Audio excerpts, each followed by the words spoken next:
Tratamiento de los distintos estados de shock. El estado de shock es un estado patológico en el que el organismo no recibe el suficiente aporte de oxígeno y nutrientes debido a una deficiencia circulatoria.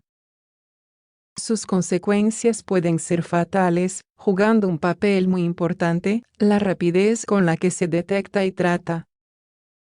Los estados de shock se producen cuando existe una irrigación insuficiente en los tejidos del organismo.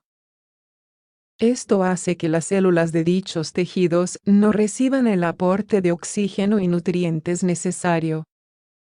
¿Qué hay que saber sobre los estados de shock? Los estados de shock se caracterizan por una deficiencia circulatoria general. Esta provoca que los tejidos y órganos del cuerpo no reciban suficiente aporte sanguíneo. Como consecuencia, las células de estos órganos y tejidos comienzan a morir. Y esto, por supuesto, entraña graves riesgos para la persona afectada. Tipos de shock. Los tipos de shock se clasifican en función de las causas que los desencadenan y son: shock hipovolémico, debido a una disminución del volumen sanguíneo, normalmente causado por una hemorragia, interna o externa. Shock cardiogénico, debido a anomalías cardíacas, como el infarto de miocardio, que provocan que el corazón no sea capaz de bombear suficiente cantidad de sangre al organismo. Shock anafiláctico, debido a una reacción alérgica excesiva que provoca una gran vasodilatación y una insuficiencia circulatoria. Shock séptico, debido a una infección generalizada que provoca vasodilatación, caída de la presión arterial y, por último, falta de irrigación hacia los tejidos. Shock neurogénico, causado por una disfunción en el sistema nervioso autónomo que provoca que éste no regule bien la cantidad de sangre que llega a los tejidos. Etapas del shock. Una vez se desencadena el shock, el cuerpo pasa por distintas etapas. Shock compensatorio. Es la primera etapa que acontece tras entrar en los estados de shock.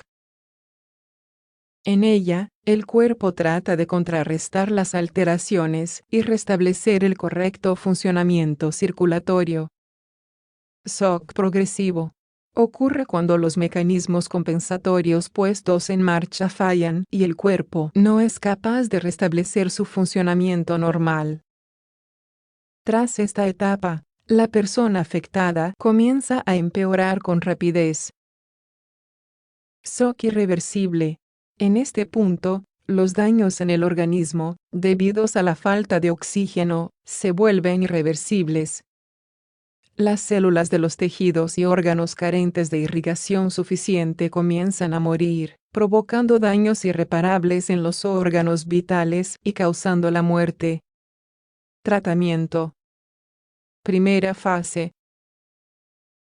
En primer lugar, se debe tener en cuenta que el shock es una afección muy grave que puede entrañar serios riesgos para la persona afectada, o incluso la muerte si no se trata con rapidez. Por lo tanto, ante cualquier situación en la que se sospeche que una persona puede estar en uno de los estados de shock, lo primero que ha de hacerse es llamar a los servicios médicos. Esto es lo más urgente. Primeros auxilios. En cuanto a los primeros auxilios que se pueden practicar mientras llegan los servicios de emergencia, el primer punto a tener en cuenta es si existe una causa visible que está provocando el shock. El caso más representativo es el de un traumatismo que esté provocando una hemorragia externa.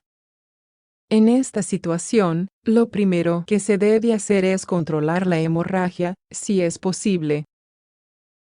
En el caso de que la persona afectada tenga objetos clavados, no se recomienda extraerlos, es mejor esperar a un profesional sanitario. Es muy importante evaluar y controlar los signos vitales de la persona afectada. En caso de parada cardiorrespiratoria, se deben realizar maniobras de reanimación cardiopulmonar, RCP. Si la persona no está en parada, está consciente y responde a los estímulos, lo primero que se debe hacer es tratar de tranquilizarla. Si es posible, se debe colocar a la persona estirada y acostada boca arriba, intentando que los pies queden elevados con respecto a la cabeza. Es importante tapar al paciente para evitar que pierda calor corporal y aflojar todo lo que pueda comprimirle o apretarle. Por último, no se debe dar nada de comer ni de beber a la persona afectada y se debe evitar que se levante o camine sola. Tratamiento posterior. En cuanto al tratamiento posterior varía en función del tipo de shock que ha tenido lugar. Así, en el shock hipovolémico, por ejemplo, se suelen llevar a cabo transfusiones sanguíneas a fin de aumentar el volumen sanguíneo del paciente. En el shock cardiogénico, se suelen administrar sustancias vasoconstrictoras que estrechen los vasos sanguíneos y permitan una mejor irrigación.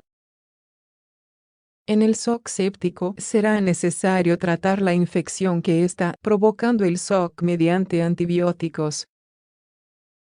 Por último, en el caso de shock anafiláctico, suelen administrarse fármacos antihistamínicos, corticosteroides o adrenalina. Ahora ya conocemos los distintos estados de shock. Es importante conocerlos para poder atender de urgencia a quien lo necesite en ese momento.